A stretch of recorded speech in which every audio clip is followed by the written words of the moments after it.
Coming up, I'll share top career moves you need to make before you're 30, and then how Zoom's new product may make people quit. And then 42% of developers are considering leaving. We'll break that down, and I coach you up.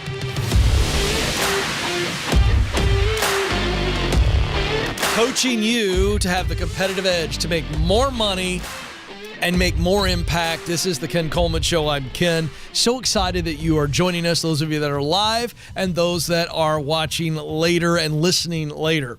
All right, let's dive into this. I now have the advantage, sadly, Alex, of being the middle-aged guy. I turned 48 later this month, and I know some of you are aghast right now. I know what you're thinking. There's no way, Ken, that you're going to be 48. I know. I look at myself in the mirror every day and say the same thing. But I digress. Do you have to point out in today's world that you're joking? Or is sarcasm still detectable? I don't know. Anyway. But I am 48. Will be soon. And as I look back on my life in the decades of my 20s and my 30s, and good gracious, my 40s, I want to share with you what I believe is extremely practical advice for those of you in your 20s, and then for those of you who maybe parent or grandparent or maybe befriend somebody in their 20s and you just want to pull your arm up alongside of them and give them some good advice. This is really fun for me because as I look back on my life, I was always an intentional kid. I just always was, always ambitious. And so I wish that I had this advice when I was in my 20s. So here we go. Let's break it down. These are 5 moves to make in your career before you turn 30. Number 1, learn how to be a good follower. Learn how to be a good follower. Now, this is going to make some of you in your 20s go, huh? Hey, I don't want to work for the man. I don't want to follow anybody. Hold on. Because I would suggest with great confidence that when you become a good follower, you have the opportunity to become a great leader. Because good followers are automatically potential to be good leaders. Because it is the good follower who understands what it's like to deal with authority in a healthy way, that they can then translate that in their leadership one day. They know what poor leadership looks like, and yet they still know how to deal with poor leadership. They know what great leadership looks like, and as a result have thrived under great leadership. The idea that I must follow somebody at some point in my life, and maybe for a large portion of my life, and even when you work for yourself, you still follow the rules of the land, the rules of your state. So this idea of having a spirit of humility and a spirit of teachability to say, you know what, I'm going to learn how to be a good follower, a good team member, a good worker. Learn to be a good follower because it allows you the opportunity to be a great leader. Number 2 move, become a connector. I have shared many times on this show, I'll share it again, that one of the most important books I ever got was a graduation gift from my father. I was graduating high school, and he bought me the book by Harvey Mackay, who is a legendary envelope CEO of an envelope company, but then became a great speaker and a best-selling author. And Harvey's shtick, if you will, his content and the source of the book, Dig Your Well Before You're Thirsty, was how to connect. His big takeaway was you need to have people that you could call at 3 a.m. and ask for $5,000. Not because you're going to do it, but the idea is when life throws its junk at you, its storms, its detours, its potholes, you need people in your life. If you're going to grow a great company, you're going to be a multi-millionaire selling envelopes, for heaven's sakes, you got to understand the art of connecting. Dig your well before you're thirsty.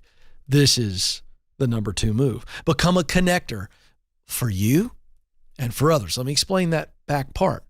Not just a connector for you. Everybody who's listening and watching right now understands what I'm saying when I say become a connector for opportunities for you. Yes. But also in your 20s, learn the art of connecting to other people for them.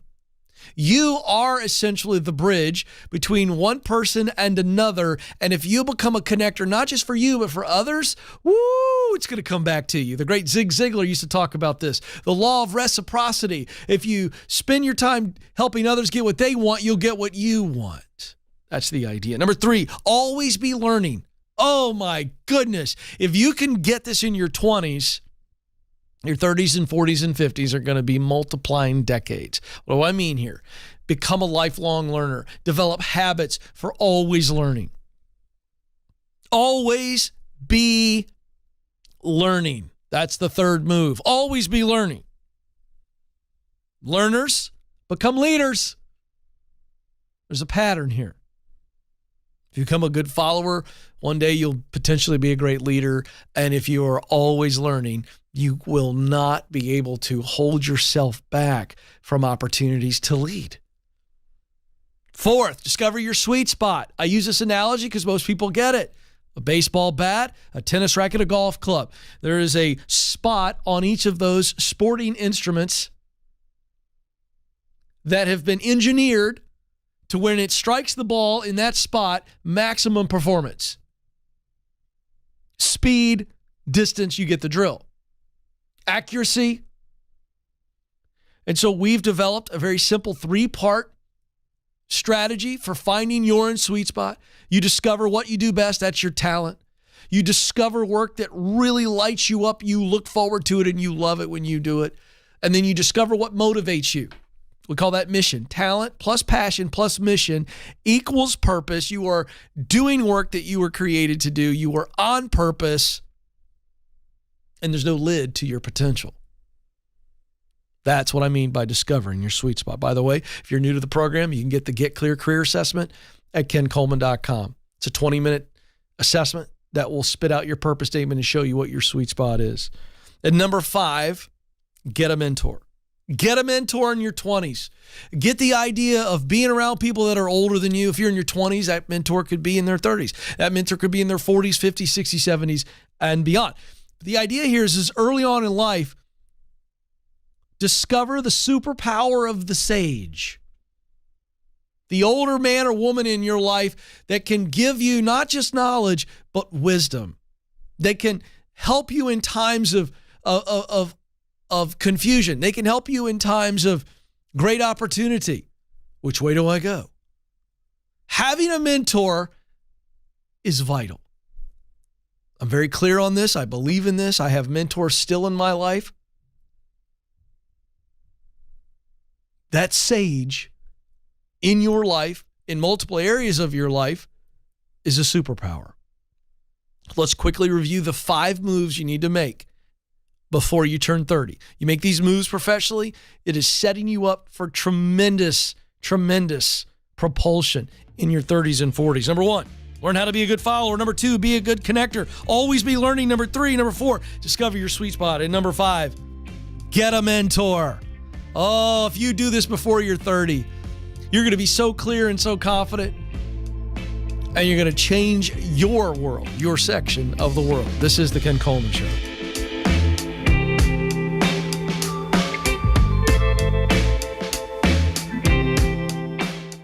You were created to fill a unique role through your work, but it can feel overwhelming to figure out what that is. That's why I created the Get Clear Career Assessment. In just 15 minutes, you'll get customized results that clarify what you do best, the work you love to do, and the results that motivate you. All this helps you discover what you were born to do. And you'll get a list of professional possibilities to help you in your job search. To get started, go to kencoleman.com/assessment.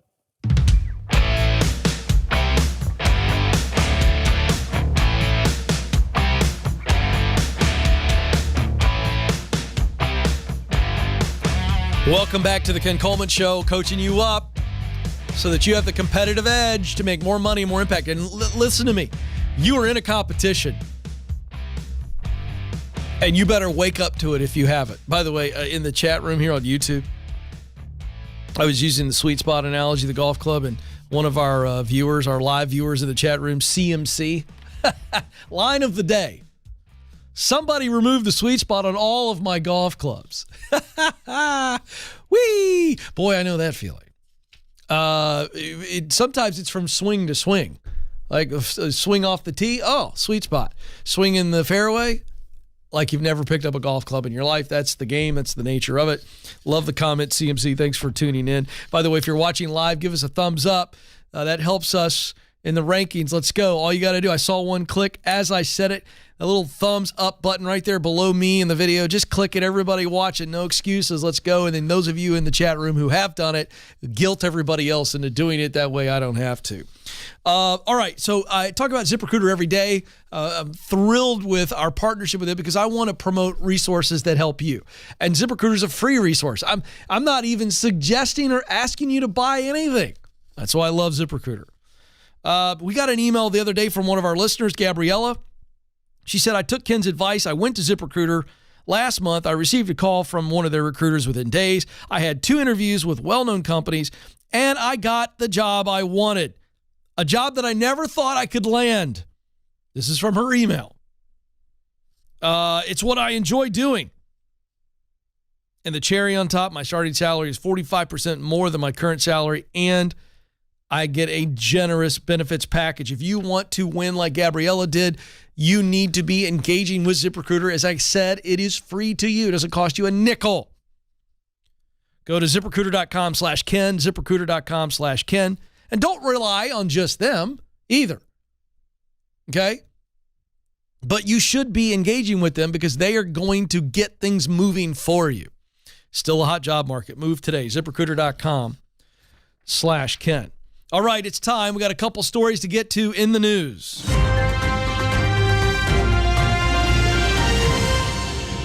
All right, this is under the I'm not surprised category, but we must cover it anyway. Here we go. Headline, many tech employees say they'd quit rather than being monitored during the workday. You're telling me that adults don't want to be monitored like toddlers in the crib? You're telling me this is true? Is this true? Come on, folks. I like to call it nannyship. It's micromanaging. It's micromanaging. I call it nannyship because it's like the nanny, watching your every move. Well, why am I bringing this up again? Well, it's come up because Zoom, and everybody found out what Zoom was during the pandemic. I had never heard of Zoom, I don't think, before the pandemic, but Zoom is like, it's everywhere. It's ubiquitous. By the way, that's today's word. Use that in a sentence before the week is out, and you will impress your coworkers. So a Zoom product that is being tested, it is a artificial intelligence-backed system to detect a person's emotions. So it comes through their computer monitor, and it tells you what their emotions are, tells leaders what. So Alex is sad. Well, first of all, we don't know Alex. Is Alex sad? I don't trust artificial intelligence. Is he sad or did he have a burrito for lunch? Because it could be what looks like sadness might be indigestion. That's all I'm saying. So first of all, I don't trust artificial intelligence. Secondly, this is a little bit invasive. And leaders, you need to be in touch with Alex anyway to know that Alex is not actually sad. Alex is hurting because something's going on with his mom's health or whatever the situation is. So you shouldn't be relying on artificial intelligence software to determine if Alex's right eyebrow went up a little too high while typing an email. You all laugh in the control room, but that's how absurd this is. So the Zoom's got a product that basically does this. And so it's now raised the ire of human rights and privacy experts. A coalition of more than 20 civil rights and digital privacy groups wrote a letter calling this new potential product from Zoom invasive technology and a violation of privacy and human rights. This joins already existing monitoring techniques and tools that companies are using, like keystroke tracking.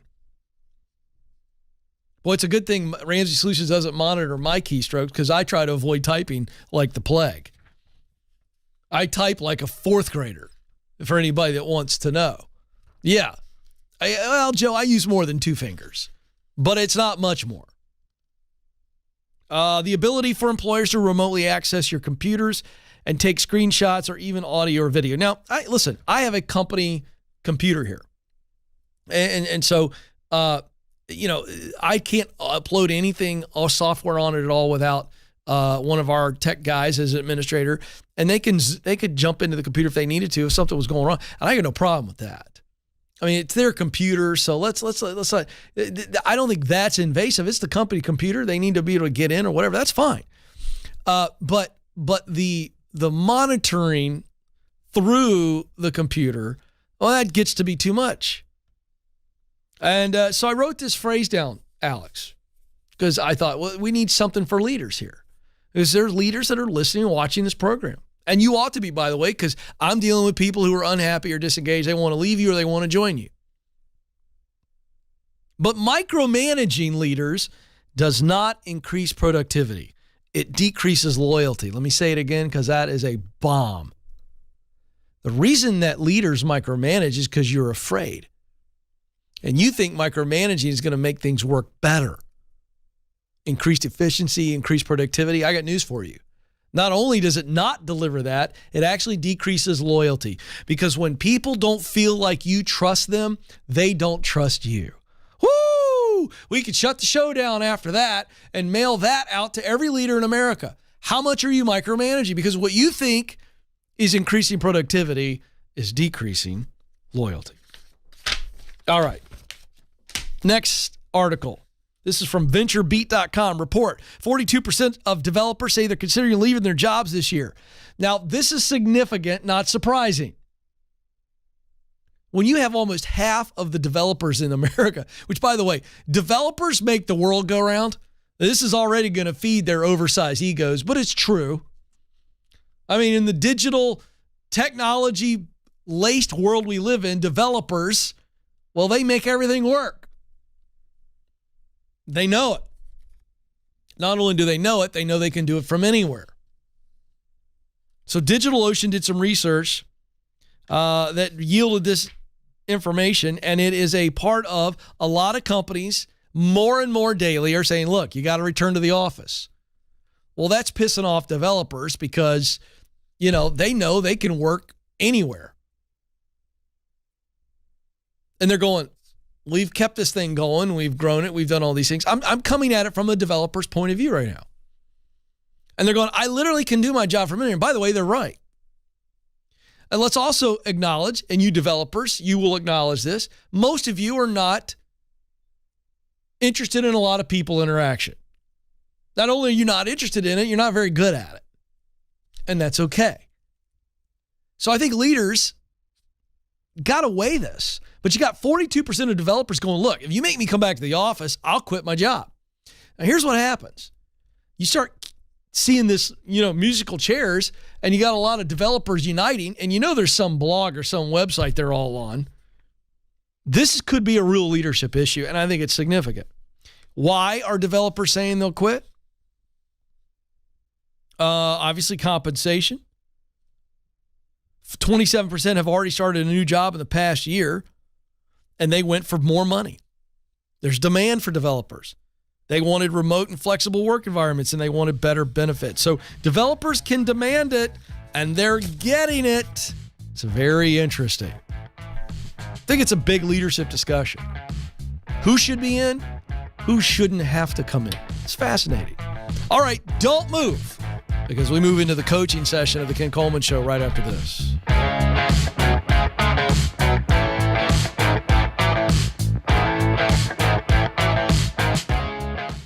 Did you know that just like a product, you have a personal brand? It's the image or impression others form about you based on your interactions. And whether we realize it or not, our personal brand impacts opportunities to grow in our careers. That's why our team created the Personal Brand Survey. It's free, and it will give you personal and professional feedback so you can own your strengths and uncover any blind spots holding you back. To get started, Go to kencoleman.com/brand.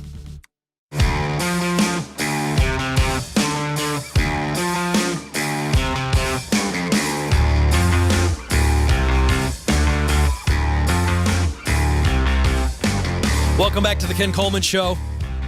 I want to get to a comment here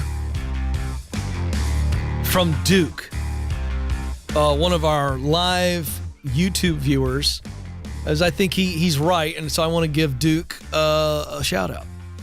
His comment, why are more young people not getting into the trades? I'm a plumber making $100,000 a year in year 3.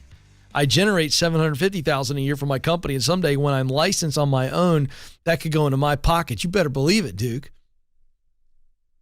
And this is the whole point of why I believe trades in our homes, in our schools, need to be talked about with a certain reverence that they've never been talked about. It's a shame that politicians and bureaucrats have turned blue-collar trade work into a less-than option. And the bottom line is kids and parents are waking up to this falsehood every day. And this young man, he's a young man. I mean, he's got the potential to own his own plumbing company and be a multi-millionaire who also provides jobs and livelihood for other families. How dare you look down your nose at it? How dare you? Wake up, people. The trades are a fabulous, fabulous opportunity for people who were created to do that kind of work. So there you go. All right, let's get to coaching. Thank you for the comment, Duke. I realized I was about ready to go on a tirade, and we have Grant who's standing by. So I'll put a sock on it. In it? Is it a sock in it? Is that the phrase? It's not on. Yeah, thank you very much. All right. Grant is on the line in Stratford, Connecticut. Grant, you're on the Ken Coleman Show. Ken, it's great to talk to you. Grant. You might be 48, but you're still the best dressed career coach there is. Let me tell you, I'll take it. I will take it, Grant. You made my day. How can I help you, sir? Yeah, I'm calling regarding my current JOB. I feel like I'm being taken advantage of with some horrible bossery, and I wanted to see how I could increase my pay while I'm trying to stick it out in that get qualified phase. Okay, good. So you're where you are now all solely because it's the rung on the ladder that you have to be on to get to the next one? Yeah, it's not necessarily the right rung on the ladder, but it's just the JOB at the moment. It's getting by, it's paying the bills. But well, the reason I asked you that, Grant, is because the way you set that up. And you said, I need to know how to get a raise while I'm getting qualified. So I'm trying to figure out, what are we getting qualified for? Did I misunderstand you? Right, yeah. So my current JOB, I'm working in the billing department for a small company. On the side, I'm working in a retail, pursuing a certificate in project management. Oh, good. Which I finally found my sweet spot due to your Get Clear career assessment. Okay, great. That's a great resource. I gotcha. So you're in the process of transitioning eventually into project management. Correct. Yes, it's just getting qualified at the moment. Okay, great. And so what is your day job? What kind of work is it?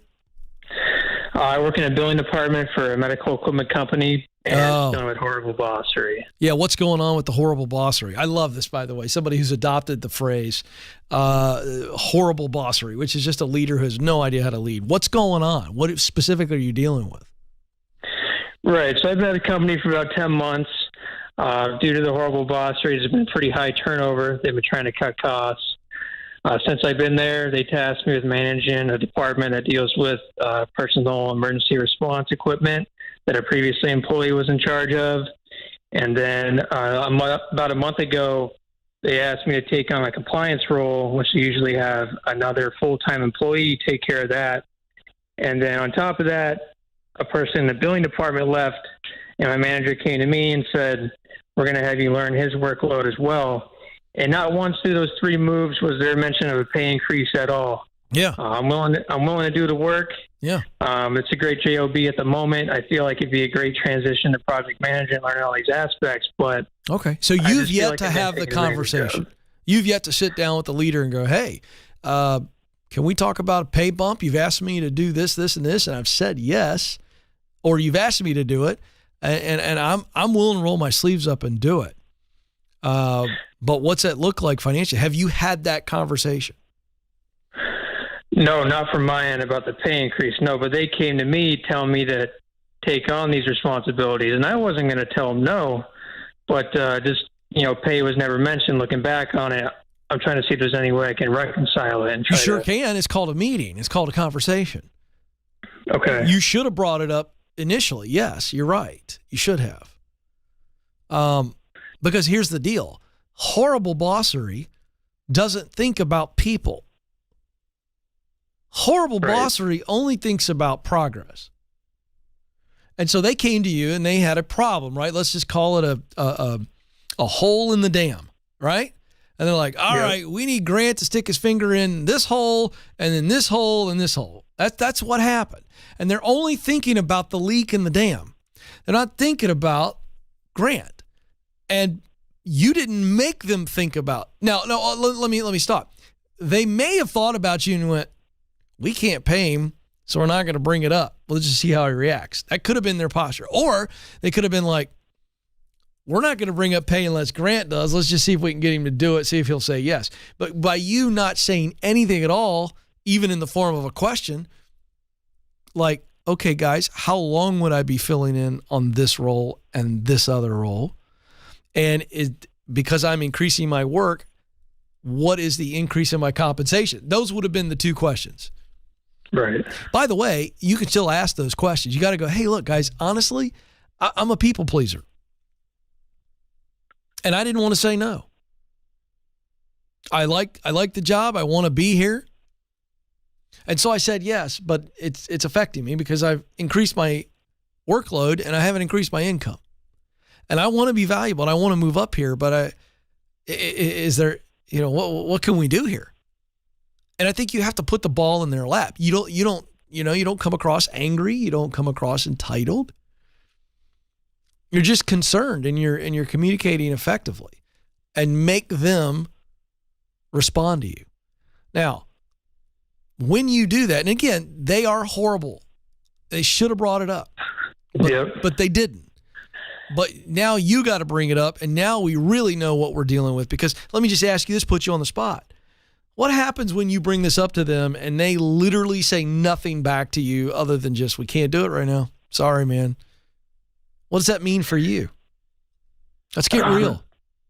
Yeah, that's a red flag for sure. Well, it's not just a red flag. What does it mean for you? How long are you going to stay there? Hopefully as less time I can. That's my point. Yeah. I knew the answer to that. I wanted you to say it. You have to confront this because you're not going to continue to do this extra work and not get paid extra. You know it and I know it. So let's rip the Band-Aid off. Because here's the deal, Grant. You're in a very hot market, job market, and you need to be in a place where you feel valued and you have an opportunity to move up. I mean, because, if you come back and go, you know what, Ken, I can do it for 6 more months, but only 6 more months, so I'll do it if they don't say what I want them to say, because I'm moving into project management, I can transition out of this role and use this on my resume, then I'd be fine with that. But again, that's all because it's an exit strategy. Right. So is that what you needed to hear?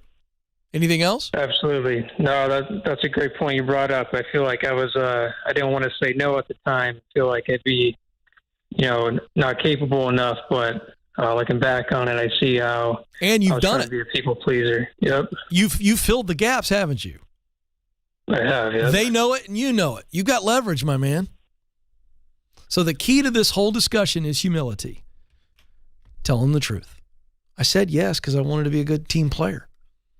And I now realize that, it's just a natural tension that anybody has when you take on more responsibility, you don't get pay. If it's short term and there's no other options, that's called being a good person and a good teammate. I think I'm both of those. But there's no end in sight. I didn't ask enough questions. I need to ask these questions. We need to communicate on this so that I can be the best impossible employee.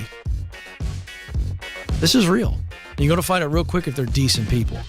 This is the Ken Coleman Show.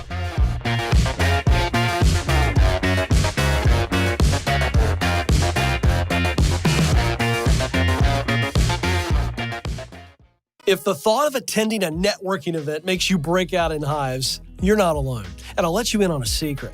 Networking in the traditional sense doesn't work, but genuine connection is all about relationships. That's why we created Networking the Right Way. This free guide is the low-pressure, high-impact way to overcome the awkwardness, build real relationships, and turn your connections into opportunities. To get the guide, go to kencoleman.com/network.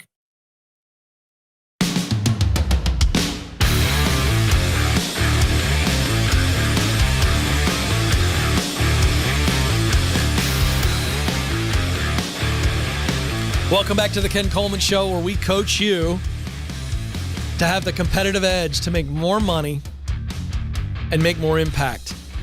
And you know what that's going to mean for you? You're going to enjoy going in on Mondays because you're going to be crushing it. And when it's time to go home on Fridays, it's not, I just barely made it. It's, hey, this is a good week. I went hard. It's like a good workout. I had a good workout. Now I need to rest and recuperate. And that's the idea. It's very achievable.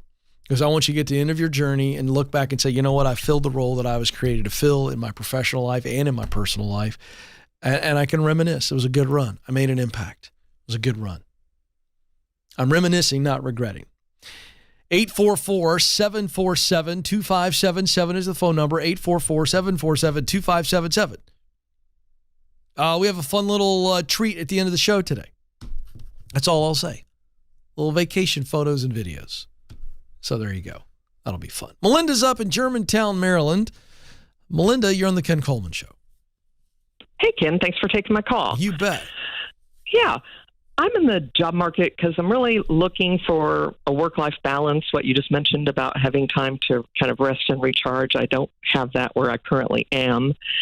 And I'm wondering, what's the best way to really communicate that in an interview without, sounding like, for lack of a better word, lazy? Yeah. or feeling like you're going to stack up well against other candidates. Yeah, I think for you have to ask questions that are indirect, that are going to get you the answers that you're looking for. So we don't mention things like work-life balance. I wouldn't mention it because it's become code for different things. As you mentioned, someone can take it the wrong way, someone could take it the right way. But let me just also say this: there's no such thing as work-life balance. In fact, we weren't put on this planet to wake up one day and go, you know what, I've achieved work-life balance.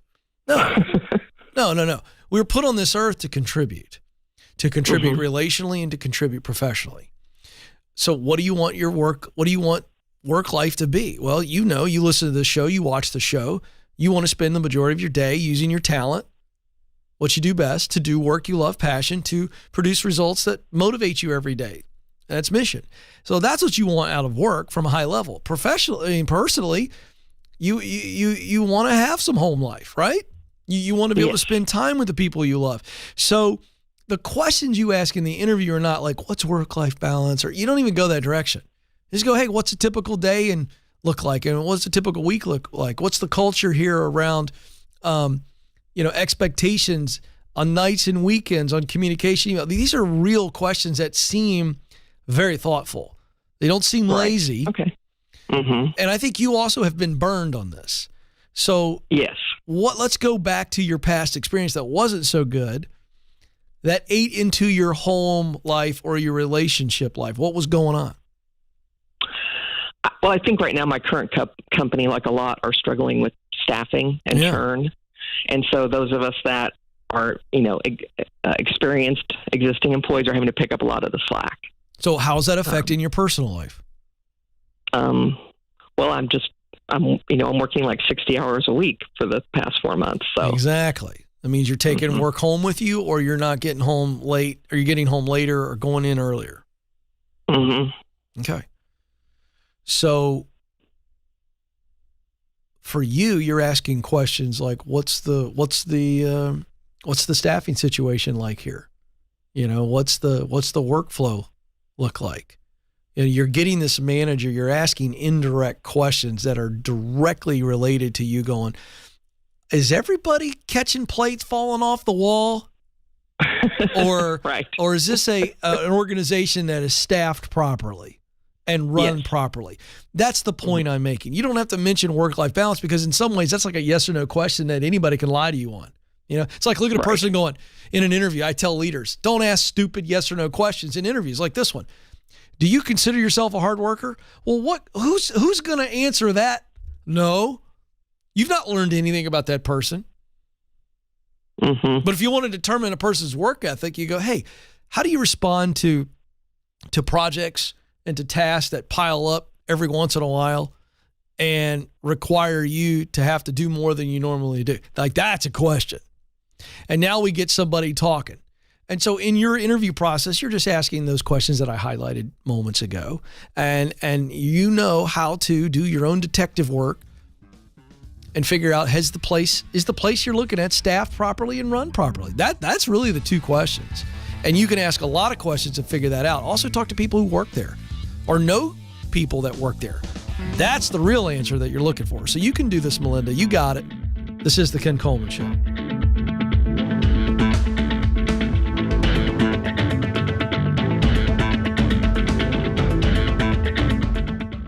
So you just landed the new job. Congratulations. You've made it past the interviews and now it's time to onboard with excellence.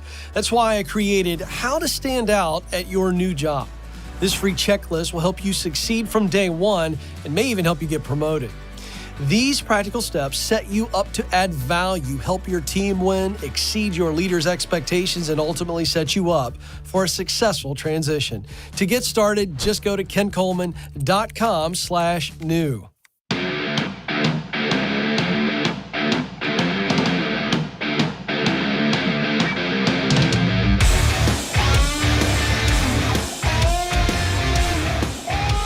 How y'all doing out there?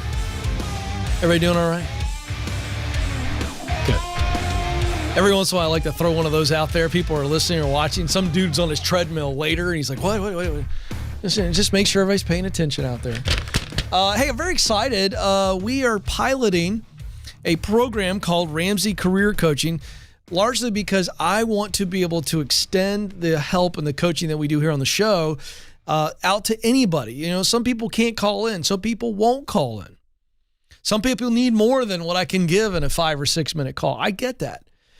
And as we have done for many decades now, we have Ramsey financial coaches who help people in their finances. And so I've assembled a team of world-class career and life coaches, executive coaches. They do it all. They're very experienced. These men and women share the values of Ramsey Solutions, myself, the show.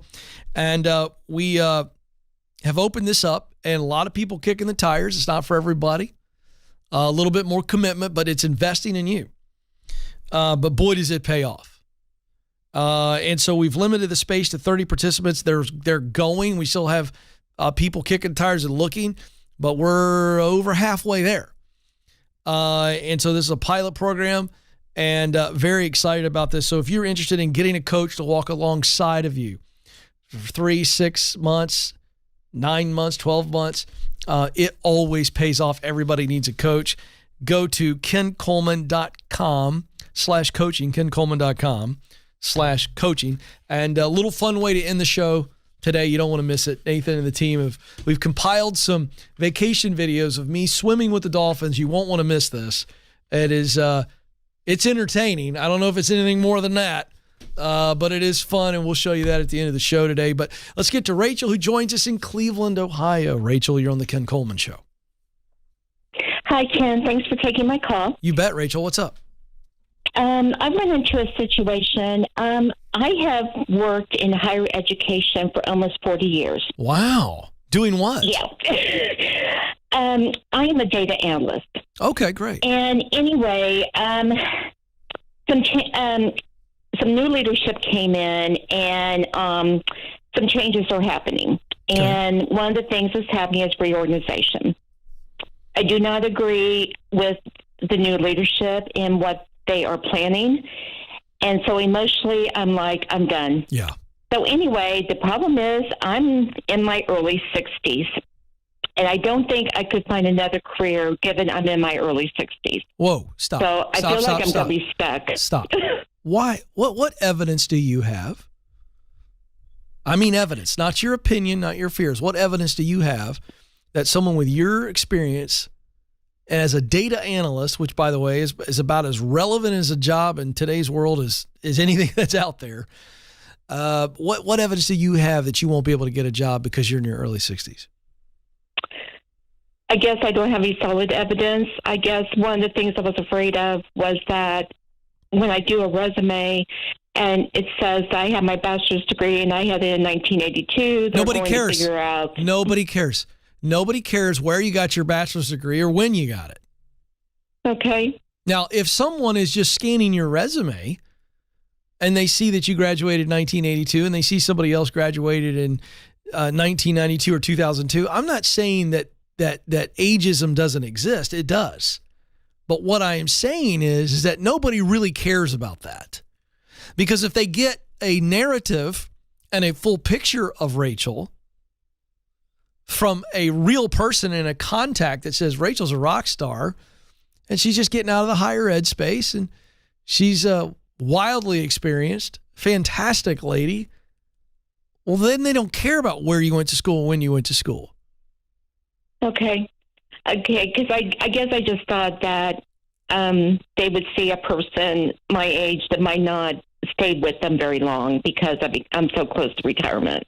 Okay. I guess that's what I was thinking. But here's my point. Someone could think that.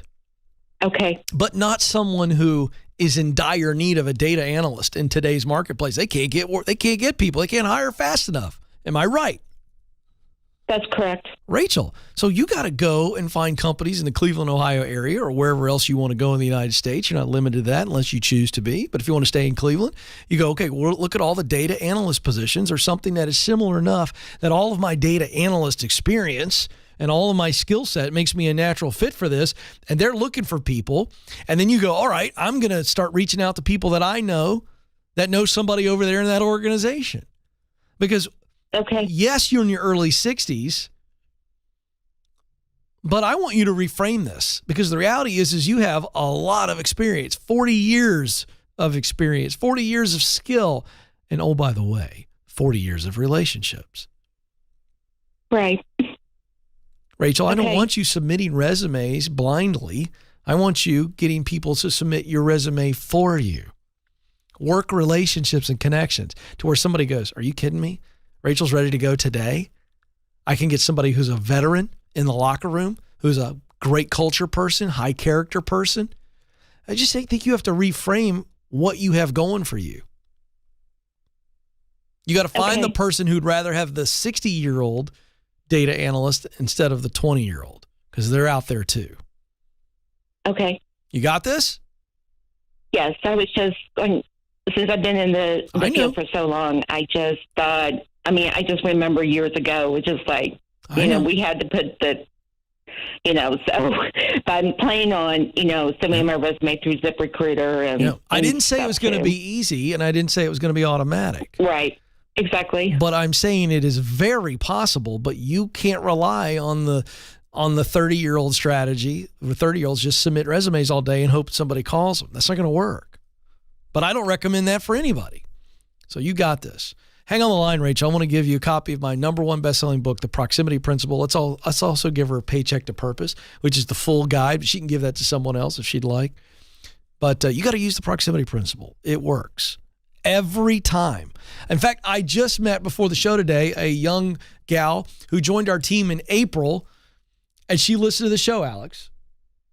And she up and moved to Tennessee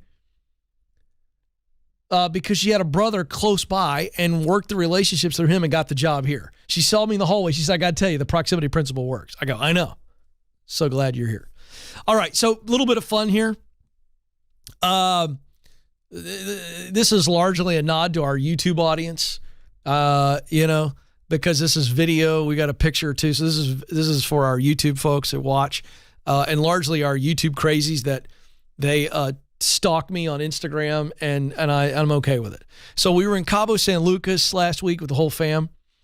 And what's the first video we're going to show here? Lifelong dream as a kid, I wanted to swim with dolphins.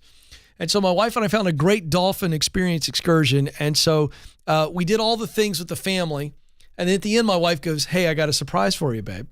You get to swim with Kalia the dolphin, and this is a quick clip. Let's watch this. She's upside down there, and I'm grabbing onto her fins, and she's swimming upside down, and I'm basically on her like she's a raft. So there that is. And there's the dancing video. So this was fun. She just propped up in the water there, and this is the first thing I did with her. And so the guy goes, grab her fins, and now we're going to dance. And he gave her commands. Do we not have audio for that? We didn't. Okay. The audio is hilarious because my wife is cackling in the background as I swim with the dolphin. And then we got a quick pic here. This is who's this? Is this the whole fam? Oh, this is me getting a kiss from Kalea. Outside of Josie, my daughter, my wife Stacy, and my mom, it's the only female that gets to give me a smooch. But Stacy was okay with it. She was right there in the pool. But sweet. And I got to tell y'all,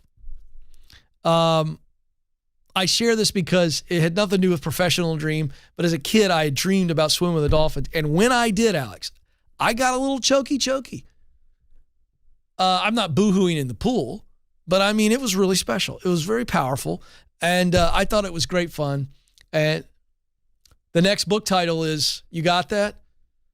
Is that up on the screen? From Paycheck to Porpoise. That's very good. Very creative, guys. There it is. Yeah, it was great fun. Can't wait to do it again. Next time I want to somehow hold on to the thing or try to when it jumps out of the pool. I think that would be great fun for all involved. All right, I got to get out of here. But before I do, remember this. You matter. You have what it takes. Press on.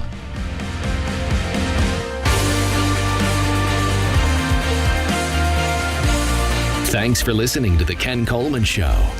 For more, you can find the show on demand wherever you listen to podcasts and watch the show on YouTube. You can also find Ken across all social media by following @Ken Coleman.